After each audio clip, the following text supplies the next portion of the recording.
Bonjour tout le monde et bienvenue. Nous sommes tellement contents de vous avoir avec nous, justement pour notre session sur la nature et donc l'état d'investissement et donc des solutions basées sur la nature. Et donc, c'est justement basé sur le TNC. Et donc, je suis donc le directeur à Forest Trends et donc, je suis donc la modératrice pour cette réunion. Et donc, l'eau, c'est au centre de tout.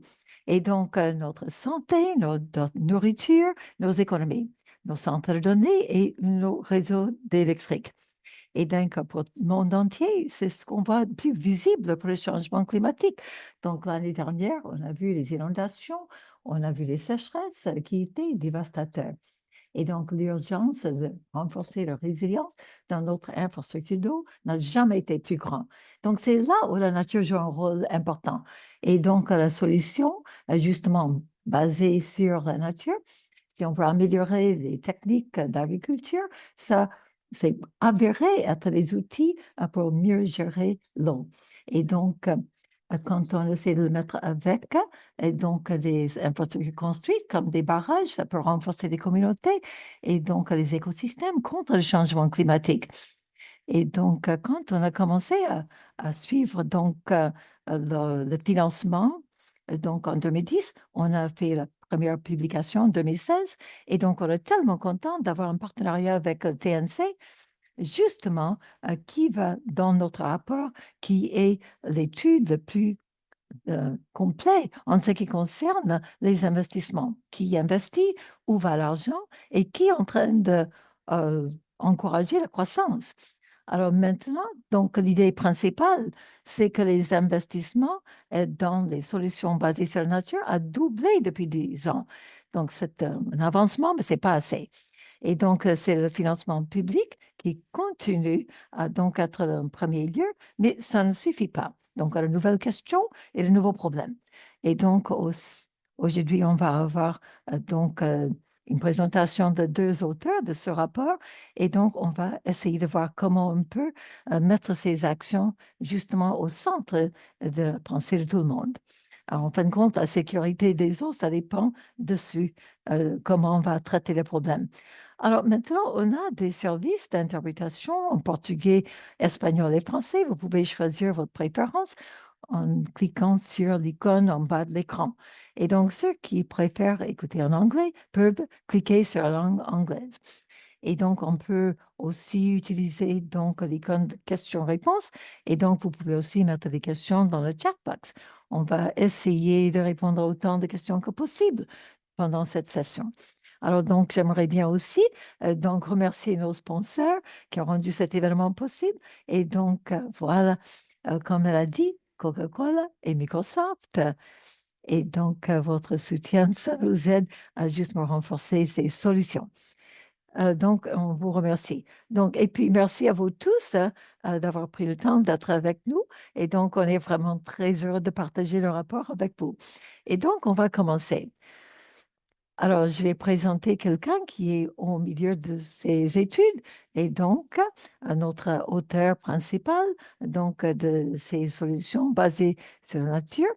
Et donc, justement, elle travaille avec Forest Trends, elle est ingénieure et donc dirigée et donc ces évaluations internationales avec beaucoup de rigueur et donc avec les implications, des enjeux, des chiffres et donc fait partie de notre équipe d'experts et donc pour essayer de voir quels sont les changements et qu'est-ce qui est le moteur derrière ces changements.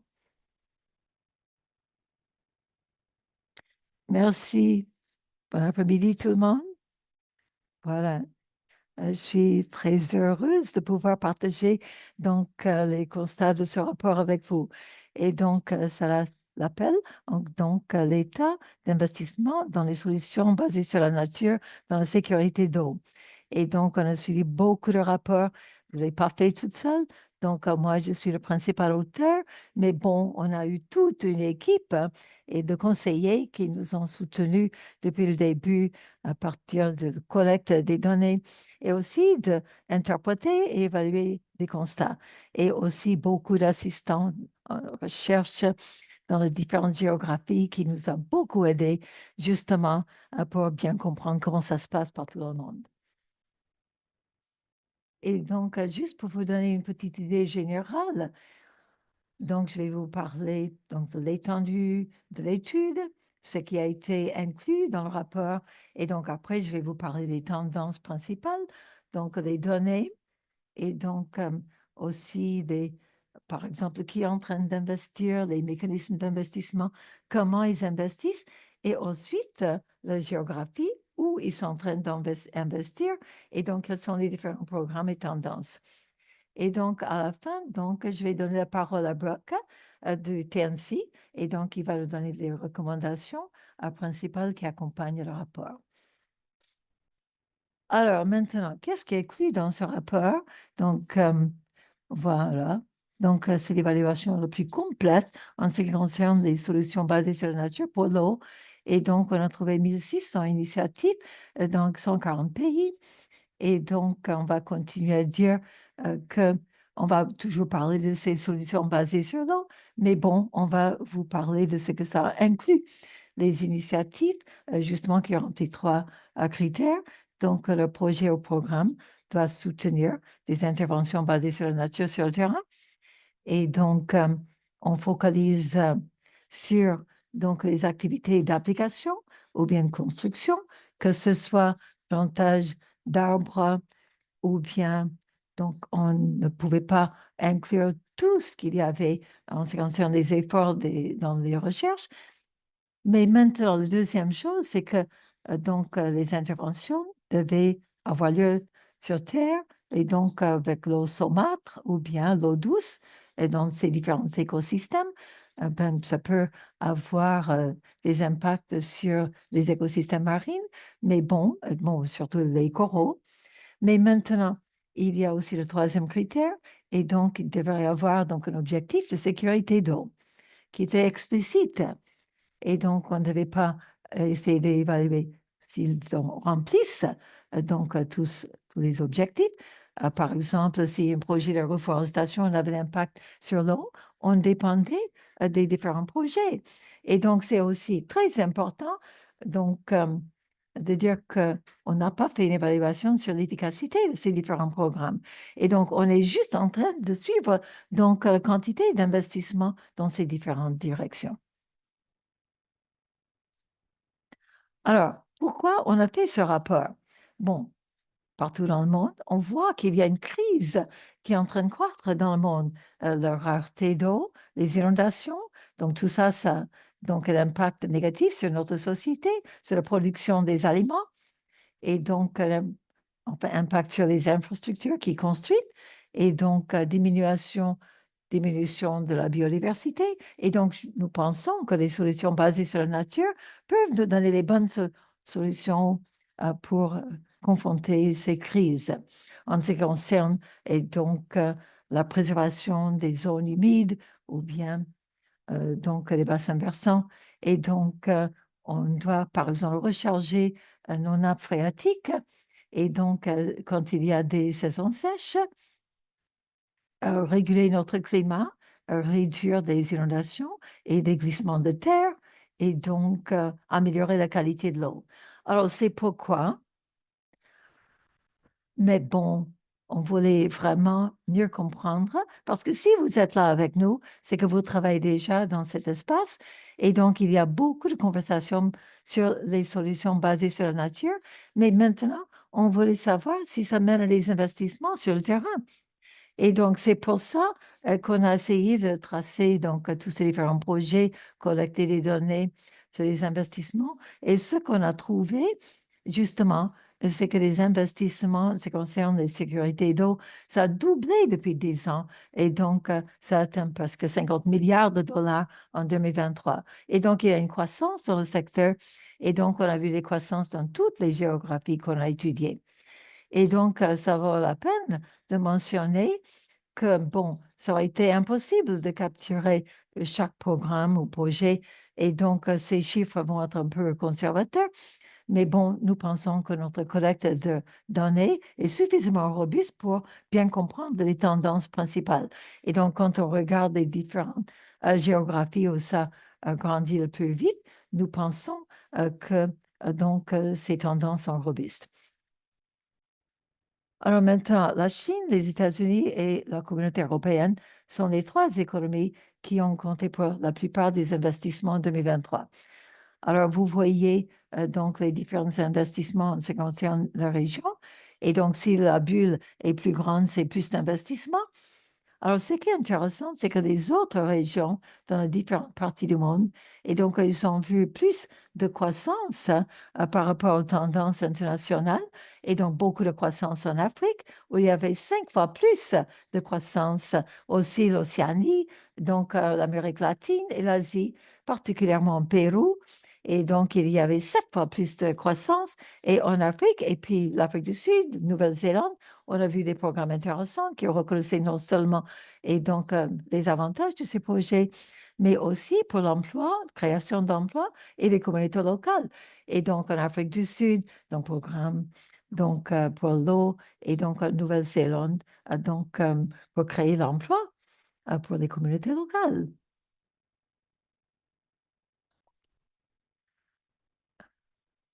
Alors, qu'est-ce qui est inclus dans la conception de ces programmes, de ces initiatives?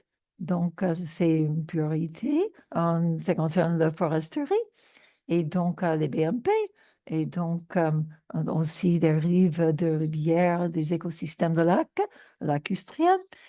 Et donc, on peut voir donc l'impact sur donc l'eau en aval. Et donc, on a eu beaucoup de changements dans les forêts, très importants pour nos bassins versants et très important aussi pour les lacs et rivières. On a essayé de suivre aussi, et donc les objectifs de sécurité d'eau qui étaient en train de motiver ces interventions. Et donc, on a vu que la plus grande focalisation était sur donc l'atténuation des inondations. On a vu des inondations dévastatrices en Pakistan, Brésil et donc aussi les États-Unis, partie sud-est. Ce qu'on a vu dans les données, c'est que les gouvernements sont en train d'utiliser donc les solutions basées sur la nature pour confronter ces problèmes. Donc, ça a été suivi par des initiatives en ce qui concerne la réduction des risques, en ce qui concerne la qualité de l'eau et aussi, et donc la pénurie des eaux. Et donc, bon, on n'aura pas le temps de voir tous les détails en ce qui concerne la géographie, etc., les implications géographiques. Mais bon, je vous encourage de télécharger ce rapport, regarder les chiffres, les tableaux, surtout si vous voulez vous concentrer sur une région géographique spécifiquement.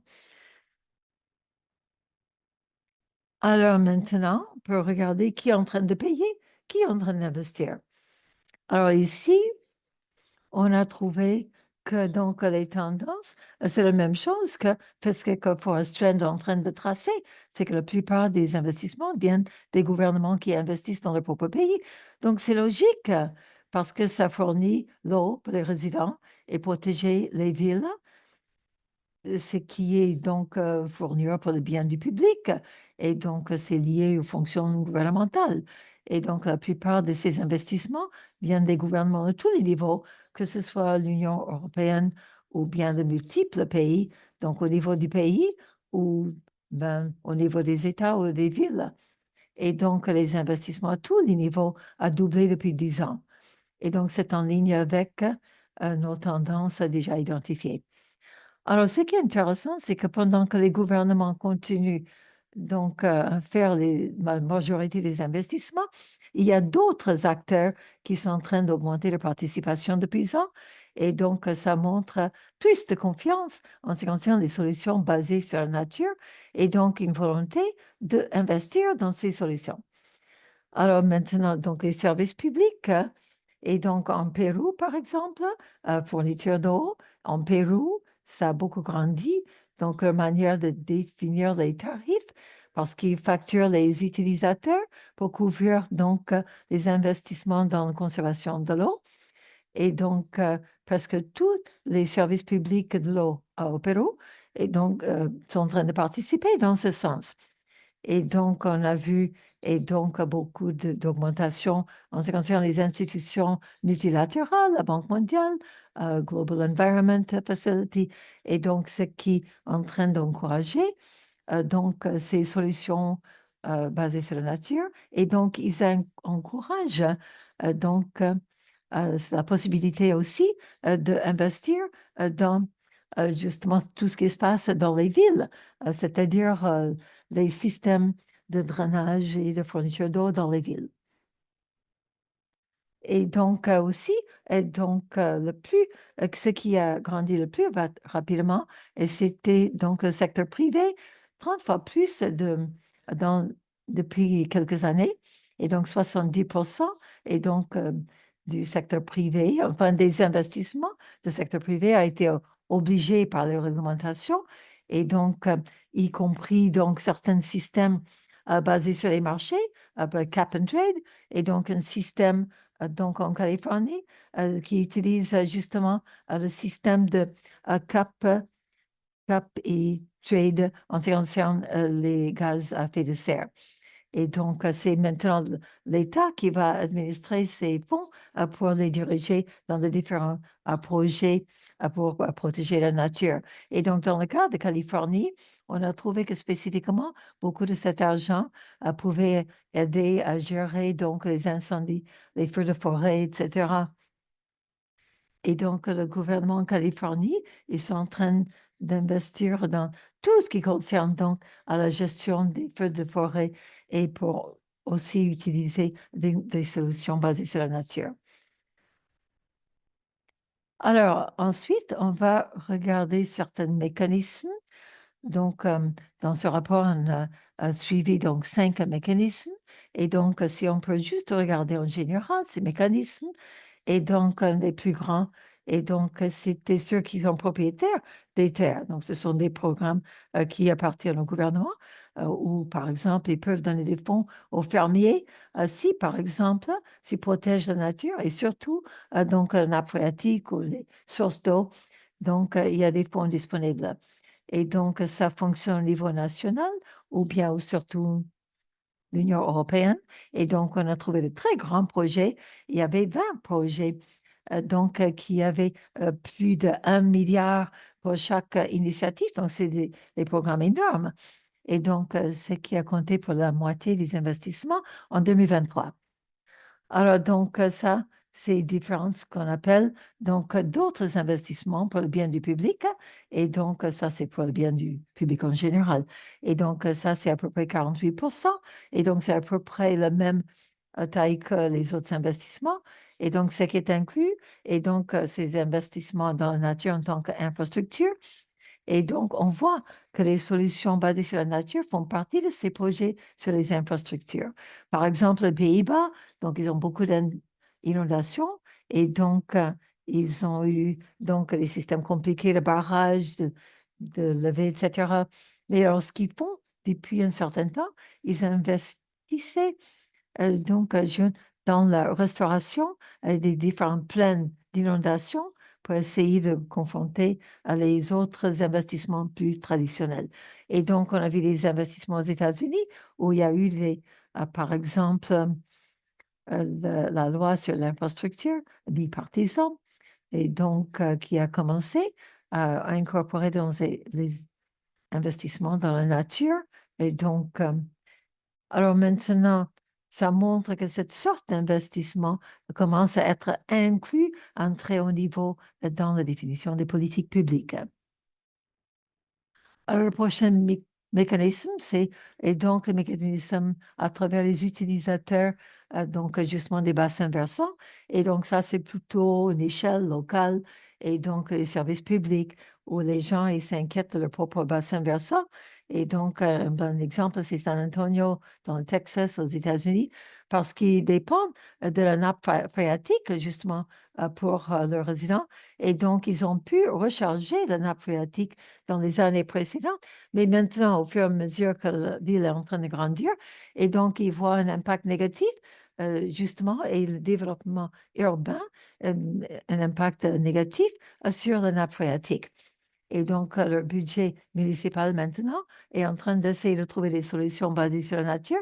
Par exemple, augmenter donc la protection de toutes ces zones qui nourrissent la nappe phréatique. Donc, évidemment, c'est des plus petits projets, ils sont plus concentrés sur les zones locales. Alors, le dernière diapositive, et donc ça, c'est le mécanisme basé sur le marché. Et donc, vous avez justement les marchés en termes de commerce sur la qualité de l'eau. Et donc, en Australie, donc vous avez un exemple dans le plus grand bassin versant de l'Australie. Le gouvernement voulait restaurer donc la qualité de l'eau dans cette zone. Et donc, ils ont acheté donc les droits aux fermiers qui avaient voulu participer dans le projet. Et donc, ils avaient pu profiter de différents droits pour pouvoir garantir les sources d'eau pour les fermiers.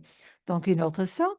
Et donc, c'est des programmes d'échange en ce qui concerne les qualités d'eau. C'est-à-dire que vous pouvez échanger les crédits sur la qualité de l'eau. Par exemple, dans l'Est des États-Unis, donc vous avez donc des limites de réglementation qui disent, par exemple, combien de nutriments ou des contaminants, vous pouvez mettre dans les effluents et donc, par exemple, dans une station de traitement des eaux.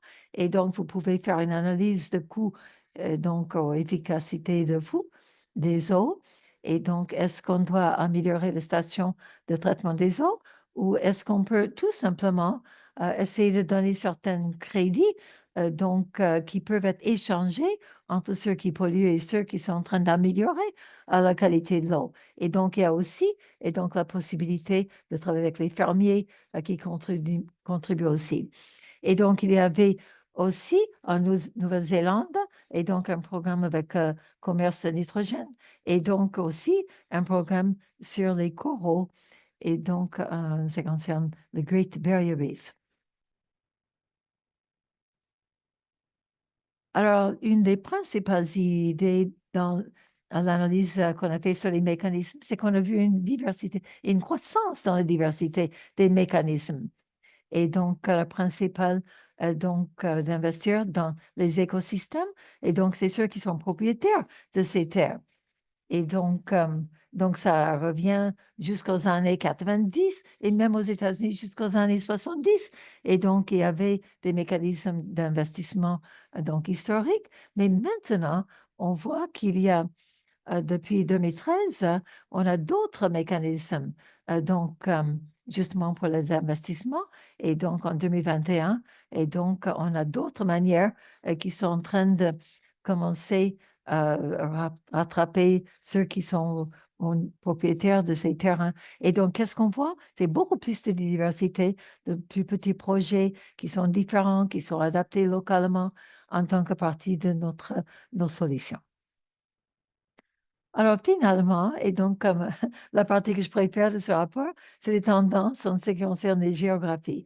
Alors c'est vers la fin du rapport, donc vous avez quelques pages sur chaque zone géographique et donc vous avez des exemples spécifiques. Et donc quand on regarde donc les investissements internationaux en 2023 selon les différents pays, on voit que c'est la Chine qui est vraiment numéro un. C'est eux qui ont les plus de solutions basées sur la nature. Et donc, c'était le cas justement, basé sur des rapports précédents. Et donc, en 2023, c'est la Chine qui a investi plus que tous les autres pays ensemble. Et donc, ça, c'est l'évolution qui suivait donc des sécheresses, des inondations, les années 90 en Chine, la rivière jaune, et donc qui allait jusqu'à l'océan. Et donc, 200 ans sur 365 jours, 200 jours sur 365, il y avait donc la sécheresse. Et donc, il fallait absolument que la Chine réagisse. Et donc, maintenant, 99,9 pour cent des investissements en Chine, c'est à travers les programmes dirigés par le gouvernement. Donc, en Europe, donc, on voit de grands programmes. Donc, ils sont soutenus par l'Union européenne, aussi par les propriétaires, et donc sur le Fonds pour le développement agricole, partie rurale. Donc, ça encourage des incitations sur des pratiques durables en ce qui concerne les pratiques agricoles. On a vu aussi une croissance dans les programmes nationaux en ce qui concerne le contrôle des inondations et aussi des investissements par les utilisateurs en ce qui concerne les services publics. Et donc, aux États-Unis et au Canada, la plupart des investissements, et donc, c'était par les propriétaires des terrains et donc à travers les mécanismes. Mais bon, Ça date jusqu'en 1930 avec un bol de poussière où vous aviez une crise de sécheresse et donc des tempêtes de poussière et donc qui a fait donc des problèmes pour les fermiers, la société et donc le gouvernement a commencé à inciter les fermiers qui pouvaient utiliser des pratiques agricoles qui pouvaient les aider à réagir à cette crise. Et donc maintenant, on a donc le service de ressources ou de conservation des ressources naturelles, et donc ce qui a compté pour plus de la moitié des investissements au Canada et aux États-Unis. Alors maintenant, en Océanie, donc il y a deux points importants à dire. Et donc, on a vu beaucoup d'innovations en ce qui concerne les programmes basés sur les marchés. Et donc, ce qu'on avait déjà mentionné, Nouvelle-Zélande et aussi donc en Australie, mais aussi avec les communautés des indigènes. Et donc, ici, l'autorité de cette rivière ou donc le peuple indigène, ils ont pu négocier justement donc pour la protection des écosystèmes. Et donc, c'est le peuple indigène qui gère leurs ressources naturelles et donc ils investissent dans les rivières, etc. Alors ici, on commence à voir et donc l'assistance étrangère et donc les multilatérales euh, et donc les investissements en Océanie. Et donc ça, c'est vraiment les investissements qui viennent d'en dehors de l'Australie et de Nouvelle-Zélande vers l'Océanie. Alors, les prochaines trois diapos, c'est-à-dire l'Asie, l'Amérique latine, l'Afrique, on va voir que c'est les dépenses par les gouvernements qui est vraiment plus important. Mais il y a d'autres euh, parties prenantes qui commencent à jouer un rôle plus important. En Asie, par exemple, donc on a vu, et donc les frais qui sont taxés sur les utilisateurs et donc sur tous les utilisateurs privés. Et donc ici, on voit par exemple les structures donc des services d'hydroélectricité et donc on collecte justement les frais de ces services. Même chose en Corée et donc tous ceux qui utilisent ces services et donc ces taxes et frais sont utilisés pour protéger la nature et les sources d'eau. En Amérique latine et les Caraïbes, on voit beaucoup d'investissements de la part des gouvernements et donc il y a aussi les investissements par les propriétaires des terrains et beaucoup de croissance au Pérou. Et donc depuis une décennie, donc ça a suivi des changements dans leur politique publique donc tout le système qui a permis au pays à utiliser le système d'investissement public qui investissait dans l'éducation et donc les hôpitaux pour utiliser le même système à investir dans les bassins versants qui sont dégradés. Et donc, c'est justement des projets pour la sécurité des eaux. On a travaillé avec donc les officiels du gouvernement, les ingénieurs et donc les communautés locales, d'autres parties prenantes pour essayer d'aider avec le changement dans les réglementations et essayer de voir quelque chose avec une échelle qui peut vraiment protéger les sources d'eau. Et donc, on peut voir ici et donc, c'est donc l'assistance de l'étranger et aussi les groupes multilatéraux. Et donc, le dernier, c'est l'Afrique, donc, qui a dirigé, et donc la croissance internationale.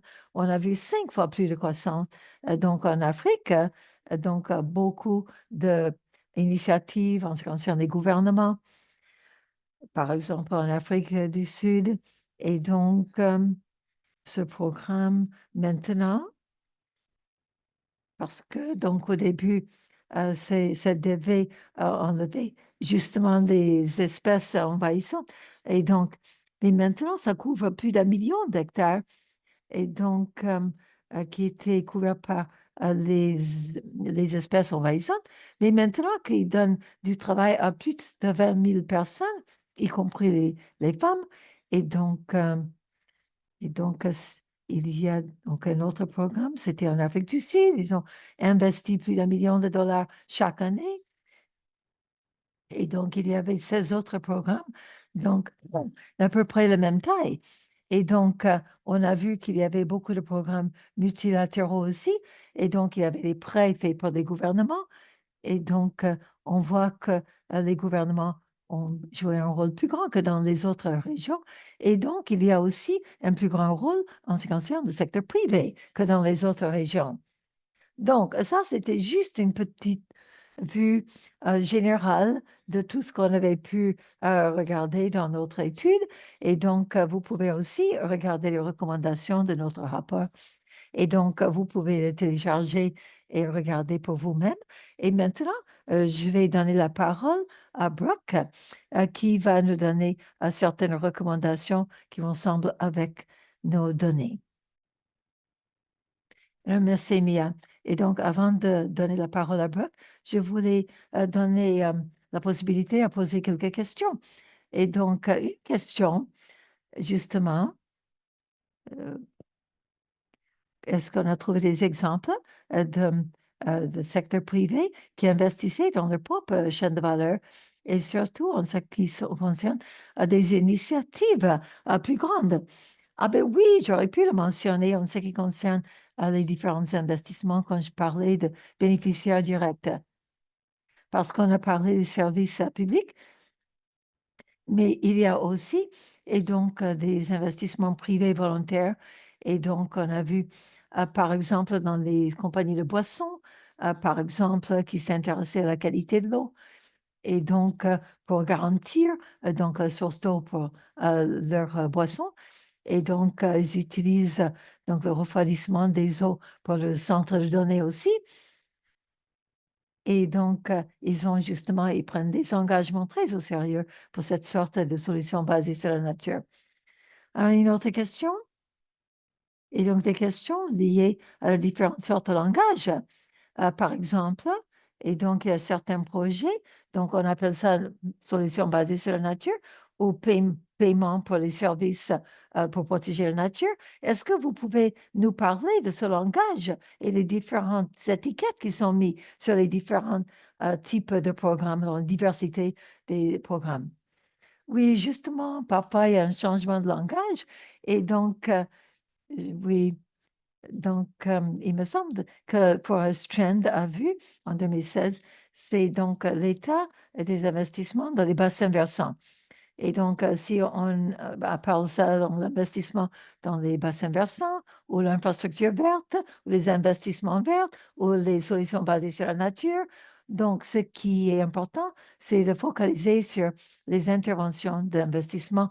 Et donc, on a les mots-clés, justement, qui nous ont aidés à identifier quelle sorte de conception on voulait inclure. Et donc, en fin de compte, on incluait toute une gamme de différents langages et termes. Merci. Et donc, encore une question plus difficile, pardon. Et donc, il y a une question. Bon, alors si on exclut la Chine, donc, et donc on regarde uniquement le reste du monde, donc quel est le montant des investissements? Et donc, il y a de grands changements dans les tendances qu'on voit. Ben oui, et donc, bon, l'investissement était 50 milliards de dollars. Il me semble que la Chine était 26 milliards. Et donc, ça fait à peu près 24 milliards. Et donc, voilà. Donc, c'est à peu près ça. Et donc, dans le reste du monde. Et donc, encore une fois, on avait beaucoup plus de croissance dans les autres régions que ce qu'on a vu en Chine. Et donc, ce qui était très intéressant, donc, dans l'analyse est que quand on regarde les autres types de mécanismes, en dehors donc des incitations publiques et ceux qui étaient propriétaires des terrains, on a vu 3 fois plus de... Mais quand on enlève la Chine, on voit 10 fois plus de croissance et donc on voit beaucoup plus de diversité dans les régions en dehors de la Chine. Très bien, merci. Bon, vraiment une présentation très intéressante. Alors maintenant, il y a Brooke Atwell, et donc directrice, et donc des bassins versants, et donc co-auteur justement du rapport, et donc membre d'équipe depuis le début de cette collaboration. Et donc, elle va nous présenter les recommandations clés par les différents auteurs, et donc aussi par le groupe de conseil, les experts, donc qui essaient d'avancer, donc les solutions basées sur la nature pour protéger l'eau partout dans le monde. Donc, comme vous avez mentionné, et donc je vais essayer de vous donner des recommandations, comment on peut diversifier et accélérer certains donc, investissements pour protéger l'eau. Et donc, je reconnais que ces recommandations ont été développées et endossées par un groupe d'experts. Et donc, vous voyez sur votre écran. Et donc, nous tous, et donc, on travaille dans notre propre capacité individuelle. Et donc, ce rapport confirme que les solutions basées sur la nature ne sont plus juste sur les marges, donc aux marginalisés.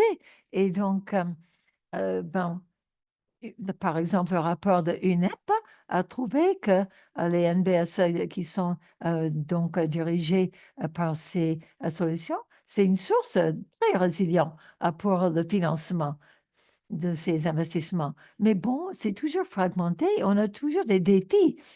Et donc, les solutions basées sur la nature ne sont pas entièrement intégrées dans tout ce qui concerne la planification dans les zones urbaines. Et donc, ce qui réduit un petit peu donc, l'efficacité de ces actifs. Mais bon, ça enlève aussi certains co-bénéfices. Et donc, on a aussi un autre défi dans le sens que, donc, quand on parle justement, si on a NBS, donc elle n'est pas exactement appliquée dans les zones urbaines. Et donc, si on a la possibilité, donc ces pénuries, par exemple, dans le côté équipement aussi, donc un manque de développeurs de projets, d'un développeur de approvisionnement des fonds qui peuvent nous aider.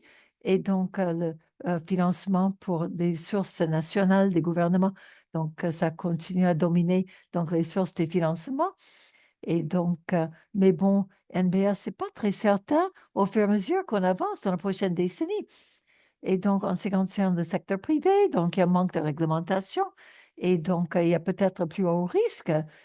Et donc, bon, il y a une préférence des investissements unilatéraux, par exemple, si, mais si il y a des, parce qu'ils préfèrent des silos et donc au lieu de travailler ensemble. Et donc, en dépit de ces études de préparation, donc le projet, donc les coûts et donc qui incluent développement de capacité, renforcement de capacité. Mais bon, si par exemple la nature était complètement intégrée et donc dans euh, ben, on ne voit pas donc l'intégration complète des solutions basées sur la nature dans ces projets. Et donc, on a besoin que les communautés locales doivent participer beaucoup plus dans ces projets et aussi dans, non seulement dans la définition, mais aussi dans l'application. Et donc, aussi et dans la réussite à long terme de ces projets. Et donc, il y a aussi des écarts et donc des données qui n'existent pas. Alors, ce qui est un problème. Alors, donc, on a trouvé 5 recommandations et donc, en ce qui concerne et donc, les politiques qui peuvent renforcer le système de livraison et donc améliorer aussi le leadership en ce qui concerne l'application de ces projets. Et donc, on peut essayer de voir donc chacun de ces recommandations. Alors, aussi, on peut construire donc des modèles de revenus beaucoup plus résilients et fiables. Donc, un financement donc à long terme est critique pour ces projets.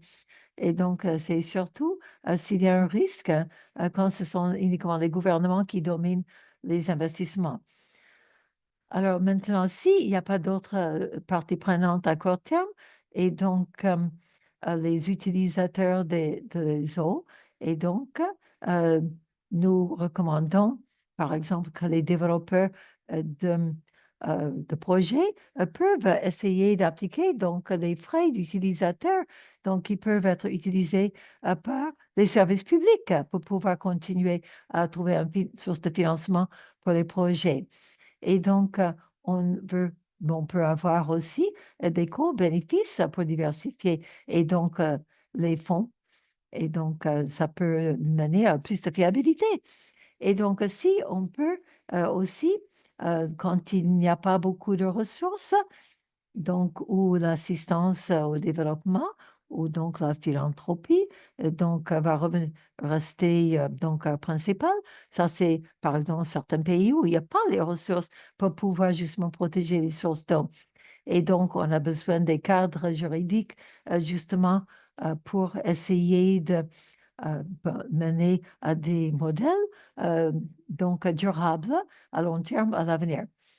Alors maintenant, en ce qui concerne le renforcement de politique, donc il s'agit de planification des impacts à long terme. Et donc, on doit regarder la qualité de ces investissements. Et donc, il faut justement mettre les solutions basées sur la nature intégrées dans les projets d'infrastructure et donc tout ce qui concerne donc la lutte contre les catastrophes naturelles. Donc, les pays doivent clairement lier donc les NBS, donc en ce qui concerne les objectifs au niveau de leurs objectifs au niveau national. Ça inclut le CDN ou CND, et justement, où on peut toucher à tous ces différents cadres.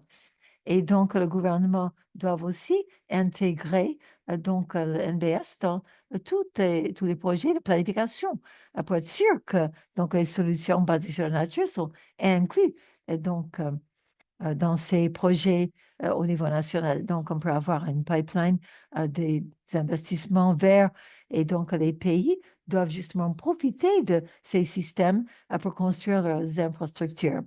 Et donc, ils doivent aussi et donc reconnaître et donc en ce qui concerne et donc qu'on garantit que les groupes indigènes et les communautés locales aussi sont intégrés justement dans les différents projets.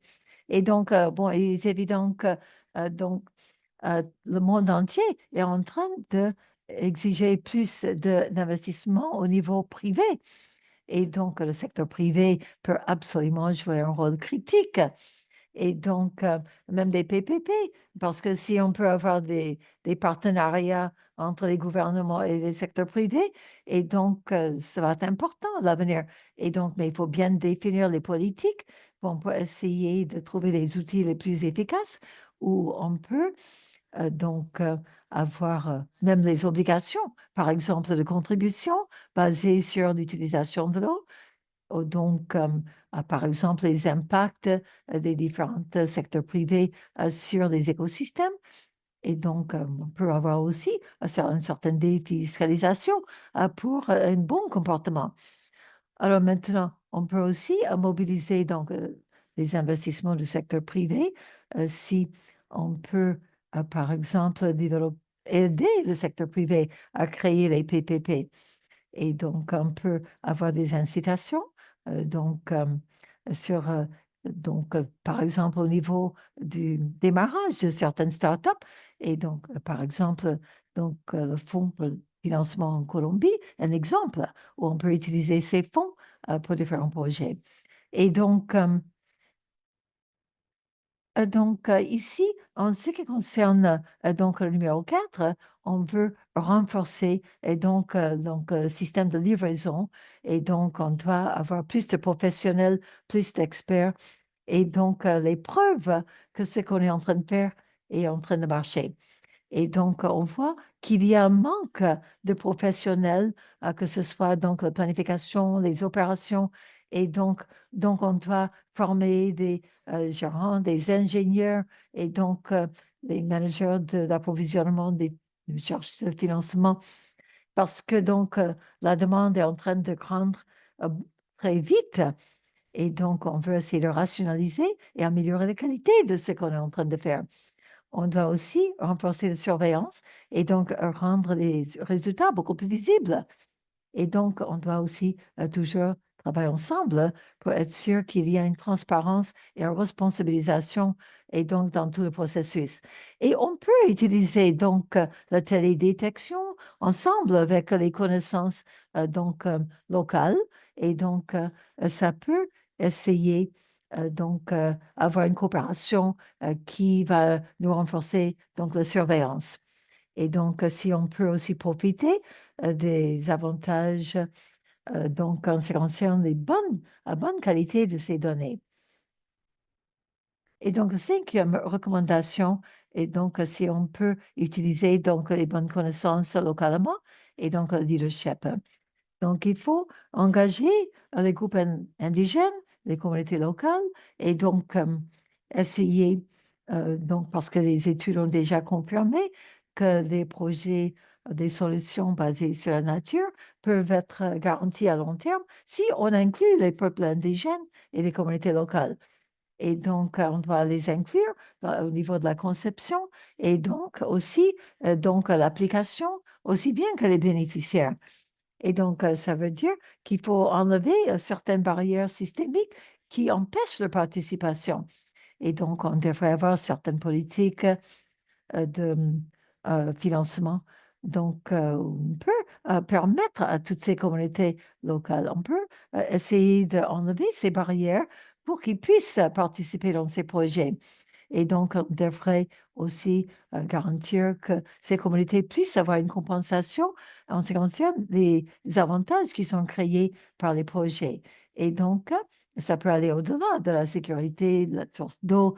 Donc, ça peut être l'éducation, les pratiques culturelles. Pour être sûr qu'on est en train de remplir leurs besoins communautaires et pas seulement les besoins du programme.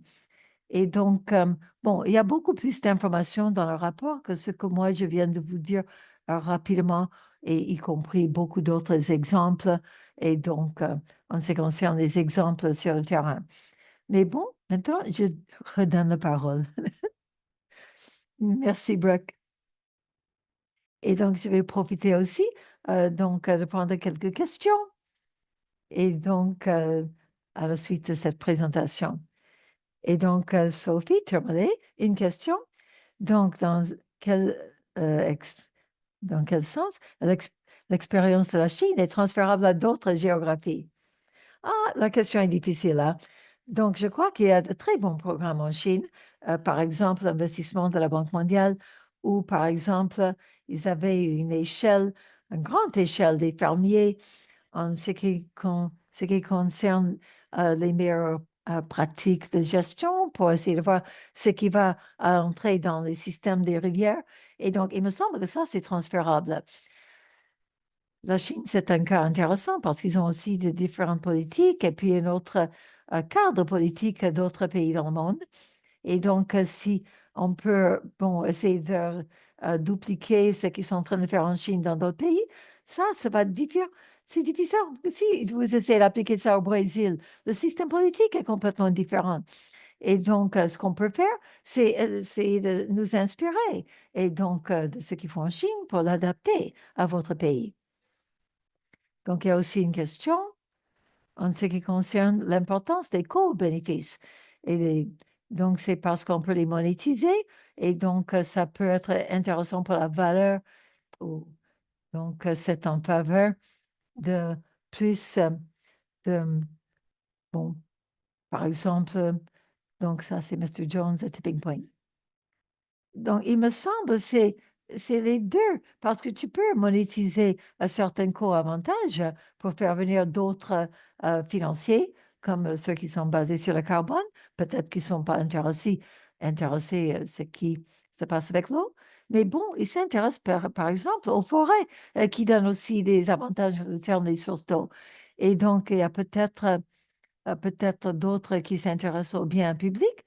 Et donc, il y a un certain nombre d'investisseurs qui parlent de ces donc, des investissements dans le bien public, pas parce que donc ça peut être monétisé, mais parce que en ce qui concerne la qualité, et donc il y a beaucoup de données, et donc c'est intéressant pour donc le moyen de subsistance ou bien la qualité de vie pour les populations, donc qui sont difficiles à définir, par exemple, d'une manière holistique. Alors, il y a aussi une question si on a pu et donc avoir et donc les différents mélanges de différents mécanismes de financement. Par exemple, comment l'architecture a de multiples avantages qu'on peut avoir avec un mélange de sources de financement. Alors, un exemple, donc par exemple, le fonds de Nairobi au Kenya, il me semble que c'est le meilleur exemple. Donc, un mélange de financement. Vous avez le secteur privé, public, Et donc, ils ont pu monétiser et donc les avantages de carbone. Mais maintenant, dans le système d'agroforesterie, ils ont pu attirer le financement ou des acheteurs pour ces crédits de carbone qui sont en Europe. Et tout ça, ça entre dans une sorte de fonds. Et donc, après, ils peuvent investir dans les solutions basées sur la nature et donc basées sur le retour sur investissement. Et donc, le rapport inclut des exemples intéressants des mélanges de financement.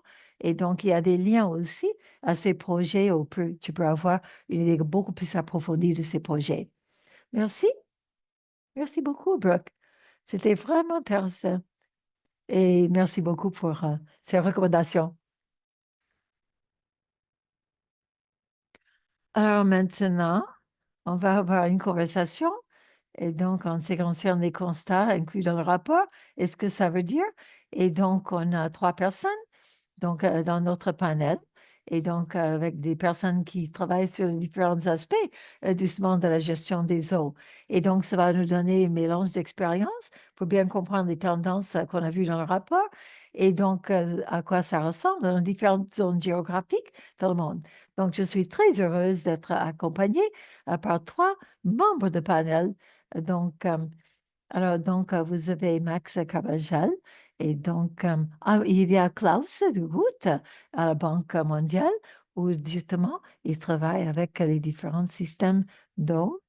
Et donc, vous avez Max Carbajal aussi qui travaille justement au ministère, justement, qui concerne les sources d'eau. Donc, il a été important, leader en ce qui concerne les solutions basées sur la nature en ce qui concerne la gestion des eaux. Et donc, on a Leonardo Manus, et donc, et qui dirige les travaux sur les eaux en Afrique du Sud, dans la ville de Cape Town. Et donc, justement, où ils ont réussi à intégrer donc les solutions basées sur la nature dans une ville, Cape Town, a beaucoup de pression en ce qui concerne les sources d'eau. Et, et donc, on a donc comment on peut travailler ensemble pour essayer de travailler pour la sécurité de nos sources d'eau. Et donc, une partie du panel sera et donc, en espagnol. Et donc, vous pouvez cliquer sur, justement, vous cliquez sur anglais, par exemple. Alors maintenant, OK. Alors, qu'est-ce qui a mené à la croissance et pourquoi? Alors, donc, la Banque mondiale a joué un rôle très important depuis 10 ans. Et donc, on a trouvé que le soutien multilatéral, à travers les instruments, des dons, a augmenté de 10 fois. Et donc, combiné avec des prêts, et donc, ça, c'est plus de la moitié des investissements en Amérique latine, Caraïbes et aussi en Afrique. Et donc, quelle est l'approche de la Banque mondiale? Et donc, comment ça a évolué justement en ce qui concerne le rôle de la banque? Donc, merci. Et donc, merci de m'avoir invité justement. Et donc, félicitations d'avoir lancé et donc ce document très intéressant. Donc, j'ai commencé à peu près il y a 10 ans avec la Banque mondiale. Et donc, je me rappelle, pendant ce temps-là, j'ai profité de chaque occasion, justement, pour mentionner les opportunités, et donc, de travailler avec les solutions basées sur la nature et les intégrer dans les projets. Mais bon, maintenant, depuis ce moment-là, il y a eu beaucoup de développement en ce qui concerne le développement de ces solutions basées sur la nature à la Banque mondiale. Ça fait partie de notre manière de penser. Et donc ça fait même partie des différents cadres dans lesquels on travaille avec différents pays, aussi avec le changement climatique. Donc, ce sont des grands avancements et dans les différents pays où on voit que les pays qui incluent ces éléments dans leurs documents au niveau national. Alors, donc, on ne voit pas que ce soit la solution à tous les problèmes et ça peut améliorer notre sécurité si on tient les sources d'eau et ça peut résoudre certains problèmes et aussi rendre beaucoup plus efficients les investissements dans les zones urbaines. Et donc, ils sont en ligne aussi avec ce qu'on voit donc, vos résultats dans le rapport et donc sont en ligne avec ce qu'on voit à la Banque mondiale, où on a donc les 3 milliards de dollars. Et donc, en ce qui concerne le portefeuille de la Banque mondiale, en ce qui concerne les solutions basées sur la nature, mais aussi liées au donc, cadre donc, de nos projets. On travaille beaucoup avec les bassins versants, mais donc une partie, c'est que maintenant, on peut donc avoir une meilleure définition dans le cadre de solutions basées sur la nature. On voit ça dans l'environnement, le développement urbain et aussi mais aussi agriculture et donc l'électricité, hydroélectricité. Et donc, en ce moment, on a deux projets multimillions de dollars financés par GEP.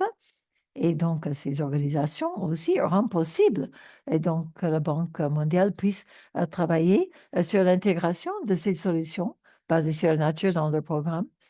Et aussi, on reçoit le financement de Global Water Security justement pour que ça devienne possible. Et donc, on utilise ces mécanismes pour promouvoir le développement de ce projet, pour avoir des formations en interne et donc aussi avec TNC. Donc, nous avons ce qu'on appelle donc les lancements ou de changements, échanges d'expériences de projet et de meilleures pratiques. Et donc, dans le programme international pour la résilience de nos programmes, c'est donc justement focalisé sur la collaboration avec les autres institutions et le développement des connaissances. Et donc, vous pouvez regarder donc, le site web où vous allez trouver donc beaucoup d'informations dans notre site web à la Banque mondiale, justement ce qu'on a pu développer et donc le programme dans aussi le soutien opérationnel pour vous aider à dialoguer avec vos clients. C'est très important et donc améliorer donc la préparation et la mise en œuvre de ces projets. Et donc, on a le programme d'opportunité et donc, et avec l'opportunité de la solution basée sur la nature, on a pu justement travailler en plus de 140 pays et donc 48 milliards de dollars et dans le portefeuille de la Banque mondiale. Et donc, un autre développement qu'on a vu pour la Banque mondiale aussi, c'est la création d'emplois. Et donc, c'est un critère très important parce que si on ne peut pas créer des emplois, donc il ne peut pas y avoir du développement. Et donc, on travaille avec justement l'Organisation internationale euh, justement de l'emploi pour pouvoir améliorer l'emploi partout dans le monde et comment on peut quantifier les emplois en tant qu'effet important en ce qui concerne l'intégration des solutions basées sur la nature. Merci, Klaus. Donc, c'était intéressant. Justement, c'est bon, ça, vous êtes un champion à l'intérieur de la Banque mondiale. Et donc, et vous travaillez beaucoup avec les clients pour les aider à atteindre leurs objectifs. Donc, c'est vraiment intéressant de voir où la banque est en train d'investir en ce qui concerne le développement des projets et donc ces nouveaux types de solutions et donc toutes les ressources que vous venez juste de partager avec nous. Donc, merci beaucoup. Alors maintenant, Max Carbal, et donc, il me semble que justement, on va, donc, vous avez eu 7 fois plus d'amélioration dans les différents investissements, et donc, principalement de la part du gouvernement, et donc, les investissements dans les infrastructures, la planification d'infrastructures basées sur les solutions basées sur la nature. Donc comment est-ce que ça a amélioré donc, l'eau potable et quels sont les facteurs? Vous allez parler espagnol?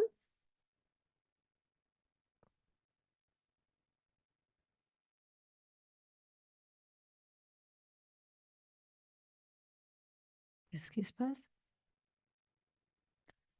OK. Connexion, stop.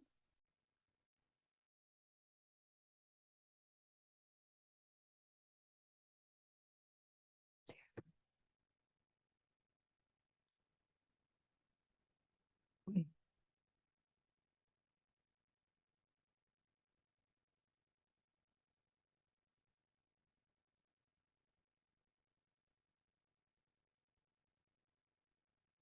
Merci pour l'invitation. Et donc, je vous félicite pour ce travail tellement intéressant que vous faites jusqu'à maintenant. Et donc, je trouve que l'étude est vraiment intéressante. J'ai lu le rapport et donc j'invite tout le monde à lire ce rapport parce que donc ça vous donne une idée de toutes les informations, justement, ce qu'on peut avoir. Et donc, maintenant, je vais direct à la réponse. Alors, la conservation des eaux, ça n'a pas commencé il y a quelques années. En fin de compte, ça a commencé en 2007 à Muchabanda et donc ça avait commencé justement, ça a commencé tout simplement parce que la communauté locale, ils se sont réunis pour soutenir et donc bon, un quart d'un million de dollars, il me semble qu'il a été investi à ce moment-là. Et donc, pour assurer la sécurité des ressources d'eau dans cette zone. Alors, ils ont continué avec ce processus en 2012 et donc ils ont commencé avec une situation compliquée, justement avec la communauté côtière et donc aussi l'entité. euh, donc, euh, et donc, c'était une lac, justement, qui fournissait les sources d'eau. Et donc, cette situation a grandi. Et donc, juste un niveau national où il y a eu une source de financement au niveau national. Et donc, à peu près 10% de leurs revenus et donc sont maintenant donc dévoués à la conservation des sources d'eau. Et donc, alors, il y a les différents types d'investissements parce que justement, les différentes communautés dans cette zone n'avaient pas accès à l'eau. Et donc, ils étaient en train de soutenir ces communautés locales. Et donc, c'était important parce que ça concernait donc des, un système écosystémique qui a été soutenu. Et donc, on a pu dans tout le bassin versant, tous les gens, ils sont en train de payer le service des eaux parce qu'ils se rendent compte de l'importance de ces services et tous les frais qui sont collectés, les frais ou les charges qui sont collectées, ça soutient le programme. Mais bon, il y a un problème quand même parce que ça inclut aussi et donc les tarifs et donc qui incluent aussi des taxes qui vont aller exclusivement à la conservation des eaux. Et donc, c'est un certain pourcentage et donc c'est une réserve qui est basée sur 1% ou 10%, ça dépend si c'est une société, ça peut aller entre 1% et 10% et leur impact sur les sources d'eau. Et donc, justement, donc, il me semble que c'est une idée. Donc, c'est flexible. Donc, c'est une sorte de taxe, si vous voulez, qui dépend, qui est flexible. Et donc, on peut dire que c'est un accord ou une taxe. Mais bon, ça dépend de la situation de chaque société et leur utilisation des sources d'eau. Mais donc, tout ça, c'était donc basé sur donc l'initiative de la communauté locale. Et justement, et donc, ils ont aussi obligé le gouvernement national à réaliser le programme. Et donc, il y avait des académiciens, il y avait des chercheurs, il y avait des gens dans le gouvernement, il y avait les NGO, les ONG, il y avait les différentes sortes de personnes qui étaient concernées par le projet.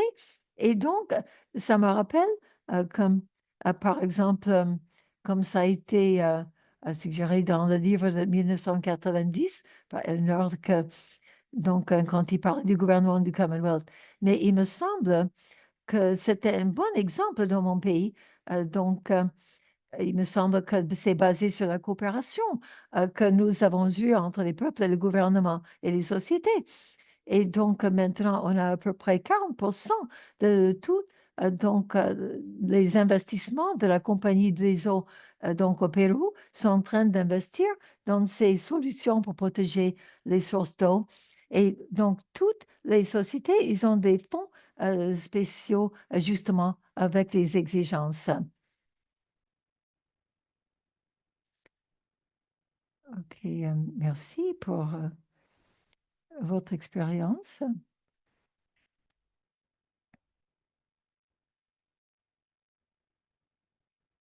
Bon, ce n'est pas traduit apparemment.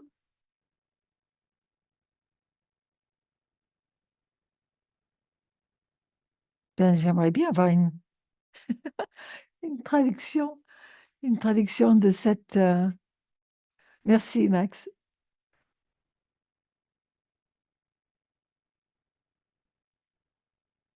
Donc, Leonardo. Et- Donc, maintenant, on va parler avec Leonardo Marius. Et donc en réponse, et donc, vous avez utilisé des solutions basées sur la nature. Et donc, justement, avec les partenariats, et donc, justement, avec le Fonds pour l'eau de Cape Town. Alors, comment vous avez pu donc accepter donc, ces solutions basées sur la nature en réaction à cette crise d'eau? Et donc, quelles étaient les actions collectives et comment vous avez pu obtenir des co-investissements? Donc, c'était une opportunité, en fin de compte, qui est venue avec un défi, hein, parce que donc il y avait personne qui était au capitaine qui n'a pas été impacté par la négativité de la situation. Et donc, en fin de compte, il y avait deux forces, justement, donc, entre les deux parties. Parce que vous aviez le secteur privé et donc vous avez le secteur public, c'était donc la ville, donc les autorités municipales et donc troisième partie. Et donc c'était la communauté elle-même, justement, ou qui ont travaillé dans le projet. Et donc il y avait beaucoup de pression sur Cape Town. En fin de compte, il n'y avait pas un débat quand il s'agit de changement climatique parce qu'on a éprouvé donc la négativité de ce que ça peut faire. Et donc, l'effet qui a été ressenti par tout le monde, donc, nous rappelait qu'il n'y avait aucune limitation à ce qu'on pouvait faire en ce qui concerne, parce qu'ici, il n'y a pas d'eau. On fait quoi? On ne peut rien faire. Et on ne peut pas vivre. Et donc, le secteur privé a été beaucoup impacté négativement. Et donc, même, donc, ça nous a obligés à regarder l'eau différemment. C'était pas juste, bon, c'est un barrage ou bien sûr on a un puits, ici ou là. Mais bon, il a fallu provoquer des changements systémiques et aussi une autre approche, comment nous pensons et nous réfléchissons aux problèmes d'eau et la sécurité d'eau. Et donc, à Cape Town, et donc, parce que maintenant, nos eaux sales, donc nos eaux, même les eaux noires, en fin de compte, c'est maintenant donc une source d'eau pour nous parce qu'on traite les eaux. Enfin, tout est devenu circulaire. Et donc, on essaie de voir exactement comment on peut garantir notre sécurité d'eau en ce qui concerne la ville de Cape Town d'une manière très holistique. Et donc avec nos ententes avec le secteur privé et donc la création d'un fonds pour l'eau au niveau de Cape Town, c'était un changement qui nous a donné la possibilité de regarder tout le système différemment. Et donc, cet moteur, en fin de compte, ou cette incitation était la force derrière la création. Et donc, nous avions tous le même objectif, c'était pour être sûr qu'on n'ait plus jamais, et donc les limitations, les restrictions qui sont venues avec la crise qu'on a pu subir. Et donc, on a essayé d'identifier tous les différents domaines où on pouvait donc avoir un retour sur investissement dans la protection des eaux, et donc au niveau du secteur privé et aussi le gouvernement public, et donc où tout le monde devait se mettre d'accord. Et donc, à cause de ces objectifs en commun, où on pouvait voir, et donc les avantages pour tout le monde. Et donc, on a tout le monde a contribué justement de 15% de notre fourniture. Et c'est justement c'est l'eau qui a été traitée et donc qui a été restaurée justement à notre source d'eau. Et donc ça, c'est justement l'incitation qui nous a poussé, le fait que tout le monde a partagé les mêmes objectifs et tout le monde voyait l'importance critique de justement appliquer des solutions basées sur la nature. Justement, c'était vraiment important. Vous voyez maintenant que vous avez 50% justement euh, de vos solutions basées sur la nature. Et ce que Klaus a dit aussi, donc bon, les solutions basées sur la nature, c'est peut-être pas la réponse à toutes nos questions, mais ça fait partie de ce que nous devons faire. Et donc, aussi à Cusco, aussi et donc une réponse pour essayer de construire un pont entre donc la compagnie des eaux et aussi les communautés locales, et donc pour d'abord résoudre les problèmes sociaux et ensuite entrer dans le programme de gérer les bassins versants. Et donc aussi maintenant, quand on regarde la rareté d'eau qui existait dans justement la ville de Cape Town, donc on commence à comprendre que les solutions basées sur la nature, ça nous oblige à voir que non seulement on trouve de bonnes solutions, mais ça ouvre nos esprits pour trouver d'autres solutions. Et donc, c'est vraiment intéressant de voir comment ces solutions peuvent complémenter différentes sortes de solutions. Alors maintenant, on a regardé un petit peu l'arrière, donc le passé, et donc maintenant, on va regarder l'avenir. Alors, Klaus, si je peux vous poser des questions, quel est le meilleur scénario donc pour les prochains 10 ans? Donc, parce qu'on sait qu'on est dans une période volatile et incertaine, mais bon, si on peut imaginer, qu'est-ce qui peut être le meilleur scénario, donc le meilleur cas, qu'est-ce qu'on peut faire maintenant qui peut faire une différence et créer le meilleur scénario? Par exemple, quel peut être le rôle de la Banque mondiale, justement, insister sur le rôle des solutions basées sur la nature pour pouvoir améliorer les choses. Et donc, qu'est-ce que vous voyez, par exemple, avec les gouvernements avec qui vous travaillez? Et donc, où on peut avoir plus d'investissement de la part du gouvernement pour garantir nos eaux. Merci. Et donc, j'ai beaucoup apprécié la discussion et donc de ce que Leonardo a dit et aussi Max. Comme vous avez indiqué, et donc, bon, ce problème devient de plus en plus important et tout le monde veut regarder les solutions basées sur la nature. Et donc, comment on peut avoir des investissements plus efficients, plus efficaces à cause de ces solutions. Ça a été une incitation principale dans le passé et ça va continuer à l'être pendant les 10 prochaines années. Et donc, je pense que les gouvernements deviennent de plus en plus convaincus que c'est important d'avoir ces solutions basées sur la nature. Et donc, je pense que donc, le besoin des investissements dans les bassins versants, dans la résilience, dans les sources d'eau. Et nous savons que les financements par le secteur public ne peuvent pas suffire. Et donc, il faut que le secteur privé puisse participer. On a regardé cette possibilité depuis quelques années, mais bon, donc, bon, je pense qu'il faut continuer à dialoguer avec tout le monde et donc améliorer notre compréhension des solutions basées sur la nature et donc aussi donc les environnements et les structures et les réglementations des gouvernements, par exemple en ce qui concerne les droits de l'eau. Et donc aussi des analyses de coûts, avantages. Et donc, comment on peut être sûr que ceux qui vont bénéficier et donc vont pouvoir justement fournir le financement pour les différentes interventions. Et donc, le travail qui est fait par l'AIST, donc avec le financement GS, donc eux, ils ont beaucoup d'analyses en ce qui concerne les coûts et les avantages. Et donc, ce qu'on voit, c'est qu'il y a beaucoup donc d'analyses et surtout, donc après 10 ans, par exemple, qu'est-ce qui sera le cas? Et donc, ou bien, comment on a vu après les projets, quels sont les avantages dans différents pays. Il me semble qu'il faut plus de ces analyses. Alors maintenant, si on regarde le secteur privé, on va voir des exemples.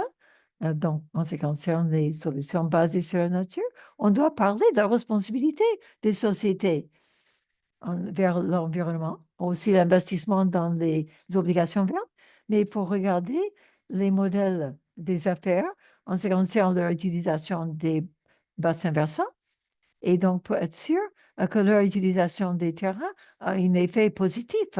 Et donc, vous avez les Catskill Wetlands et donc le programme de gestion en ce qui concerne donc la fourniture d'eau pour le New York. Et donc, il me semble que ça, c'était vraiment intéressant en ce qui concerne les CAPEX. Il faut regarder aussi les modèles des affaires des différentes sociétés qui ne sont pas directement liées à la sécurité d'eau, mais bon, qui ont quand même un impact très fort sur le système d'eau en amont. Et donc, Et donc, bon, vous savez que l'ILC, ça fait partie, donc, il travaille avec le secteur privé, IFC, et donc, SFI d'ailleurs, et donc, et aussi, il travaille avec la durabilité à l'avenir en ce qui concerne les différents projets, des investissements. Et donc, en ce qui concerne le contrôle des inondations. Et alors maintenant, si, par exemple, quand on a des projets agricoles ou bien en amont, et aussi, Méga, ça peut jouer donc une partie de la Banque mondiale qui peut fournir des garanties pour les investisseurs si les investisseurs sont d'accord d'investir dans certains pays. Et donc, il me semble que l'influence de la Banque mondiale peut faire venir d'autres investisseurs, montrer les opportunités des crédits de carbone, des obligations vertes, et aussi, et donc, essayer de diminuer des taux d'intérêt que les différents pays peuvent payer en ce qui concerne certains prêts quand ils vont investir dans la sécurité de l'eau. Et donc, il me semble que tout ça, ça va aider en ce qui concerne le renforcement et la résilience de la sécurité des hommes et donc nous préparer pour les effets du changement climatique. Merci, Klaus. Et donc, tu as répondu aussi à une des questions. Et donc, en ce qui concerne les options pour faire venir le secteur privé dans cet espace qui est dominé justement par le secteur, le financement du secteur public. Et donc, si on peut faire venir les capitaux privés et donc les obligations vertes, mais aussi engager donc les secteurs privés dans les zones là où ils travaillent, dans leurs propres intérêts. Si on peut essayer de construire cette architecture financière et donc aussi travailler avec les clients. Et en parlant des clients, justement, de la Banque mondiale, on va parler avec Max. Et donc, en ce qui concerne justement, si on peut institutionnaliser donc tout ce qui concerne donc l'eau potable et donc quelles sont les capacités à renforcer pour rendre cette vision possible.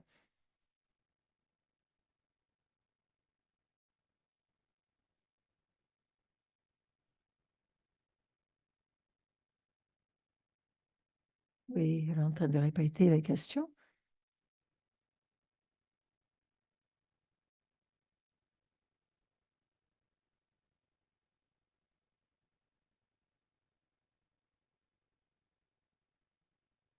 OK. Merci beaucoup. Justement, c'est une question importante. Et donc, on essaie de continuer à avancer par rapport aux différentes politiques à développer. Par exemple, il y a eu une modification dans un des pays. Donc, c'est le 12, et donc où il y avait d'autres aspects. Et donc, je peux le mentionner, par exemple, d'une perspective verte avec la conservation des eaux en amont, mais aussi avec la sécurité des fonds. Donc, justement, pour protéger les sources d'eau. Et donc, il y avait des aspects, par exemple, qui incluaient donc la source d'eau dans la chaîne de valorisation parce qu'on est obligé de moderniser notre gestion des eaux. Et donc, et on doit focaliser sur la conservation des eaux et aussi le traitement de ces eaux. Et donc, le simple fait qu'on a ce fonds et qui peut être utilisé pour tous ces besoins. Et donc, c'est on utilise cette source de financement pour fournir à tous les différents services. Et donc, on divise en deux parties. Et donc, on la divise en amont et aussi la distribution des eaux. Et donc, en ce qui concerne la restauration, en ce qui concerne la source d'eau, on a différentes tâches. Et donc, ça inclut aussi donc, l'investissement public et d'autres mécanismes. Par exemple, avoir différentes sortes de partenariats liés à des compagnies privées et aussi des PPP, c'est-à-dire des partenariats entre le public et le privé. Et donc, on a développé de différentes manières, par exemple les obligations. Et donc, euh, ou par exemple, si une compagnie est en train de contribuer donc à une situation positive, hein, et donc ils n'ont pas besoin de contribuer. Et si on a une agence qui se focalise sur une conservation des eaux, et donc par équipe au Pérou, et donc eux, ils n'ont pas d'obligation de payer quoi que ce soit. Et donc, système de compensation, en fin de compte. Et donc, il y a la partie financière, c'est-à-dire que les fonds que la compagnie des eaux est en train de collecter, et donc ils mettent donc tous ces fonds, et donc dans le fonds pour la conservation.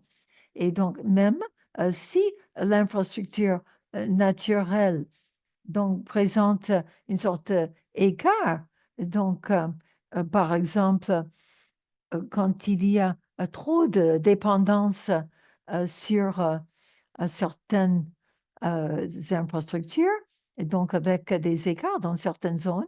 Mais bon, on veut être sûr que là où il y a un manque de financement, on peut distribuer d'une manière plus juste, hein, donc d'une manière plus équitable. Et donc, et autre chose importante que je voulais mentionner aussi, c'est que maintenant, on est en train d'ouvrir différents mécanismes pour qu'on puisse investir dans la conservation des fonds pour la sécurité, et donc des eaux intérieures, et aussi, et donc, en plus des PPP, on veut avoir un mécanisme qui qui travaillent avec les taxes, les impôts. Et donc, nous pensons qu'il y a la possibilité aussi une société privée, donc s'il va payer beaucoup d'impôts, donc par exemple dans une zone urbaine, donc s'il fait ça d'une manière positive, et donc il peut y avoir un certain système de compensation. Et donc, c'est-à-dire c'est-à-dire qu'il va investir dans une infrastructure qui va donc améliorer la situation. Et donc, on a un autre mécanisme qu'on a. Donc, c'est l'exécution donc, par les communautés locales. Et donc, ça, c'est un mécanisme qui permet à la communauté localement d'investir aussi. Et donc, à la place d'un organisme public, s'ils peuvent le faire d'une manière plus efficace et plus efficiente, et donc ça ajoute au mécanisme, et donc ils peuvent avoir des crédits maintenant, justement, pour attirer des investissements à leur communauté. Merci beaucoup.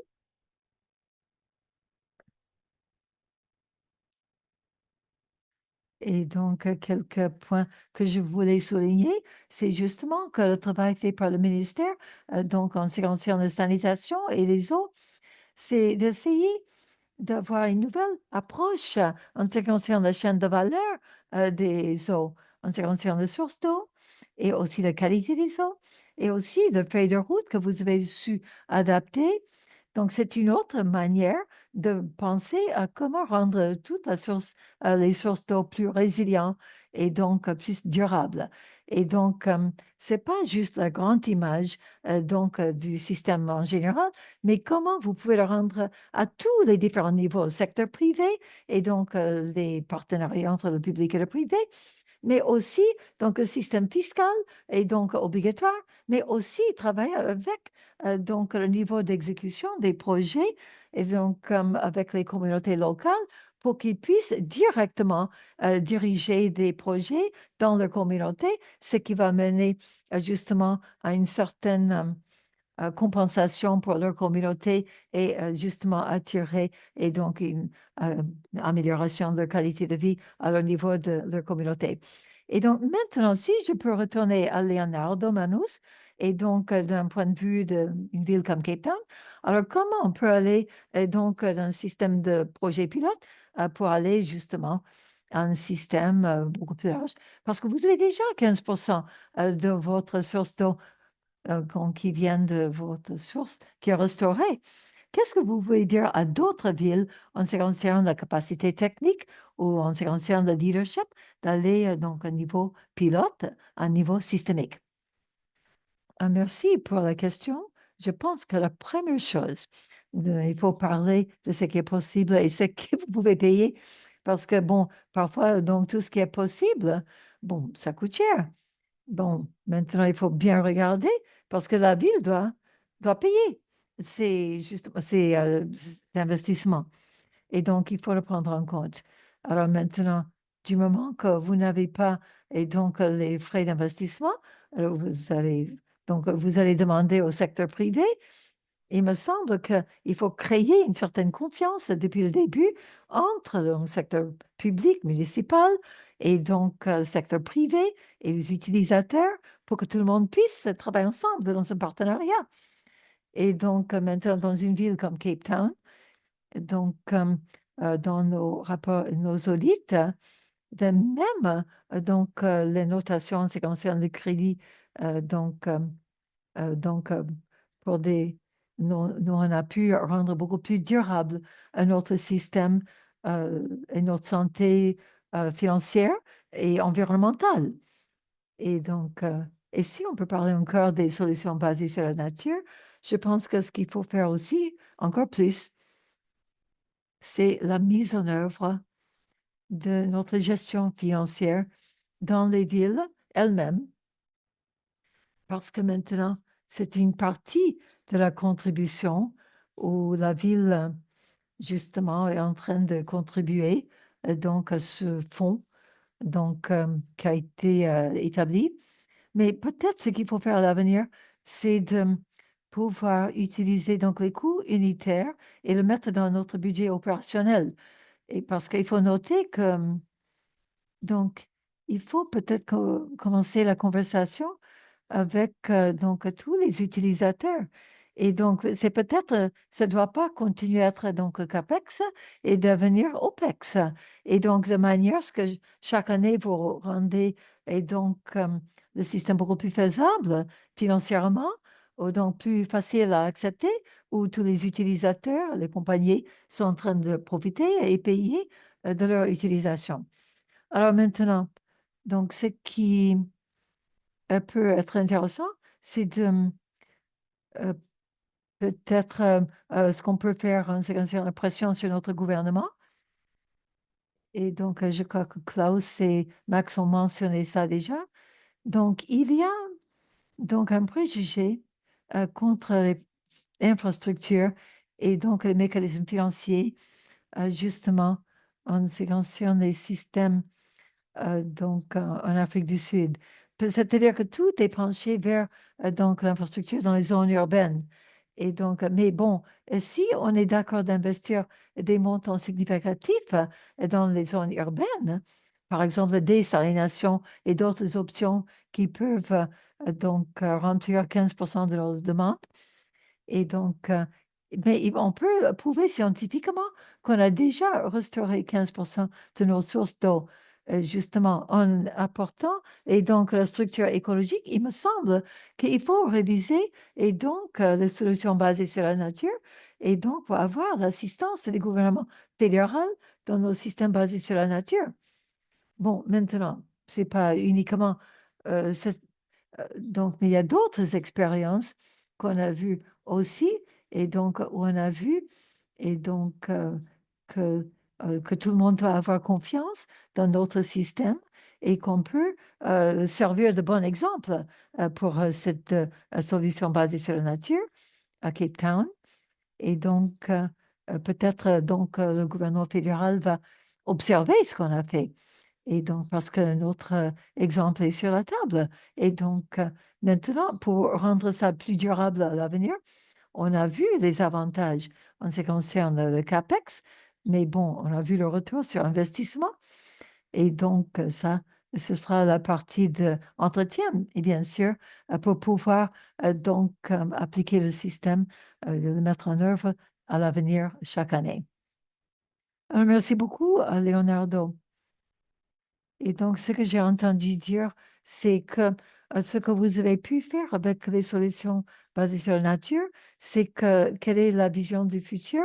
Mais bon, maintenant, comment on peut le faire entrer dans les institutions, dans les investissements et dans les différents véhicules financiers qui peuvent convaincre les gouvernements où on a observé les avantages, mais est-ce qu'on peut le mettre à une certaine échelle, une grande échelle qui va avoir un impact sur le pays entier?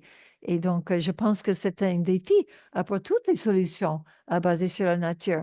C'est-à-dire qu'on a prouvé que c'est fort, on a, on est parti au-delà du niveau de projet pilote, et maintenant, on peut entrer dans justement les cas qui commencent à être visibles, et donc dans les différents pays ou villes où on commence à intégrer les solutions basées sur la nature.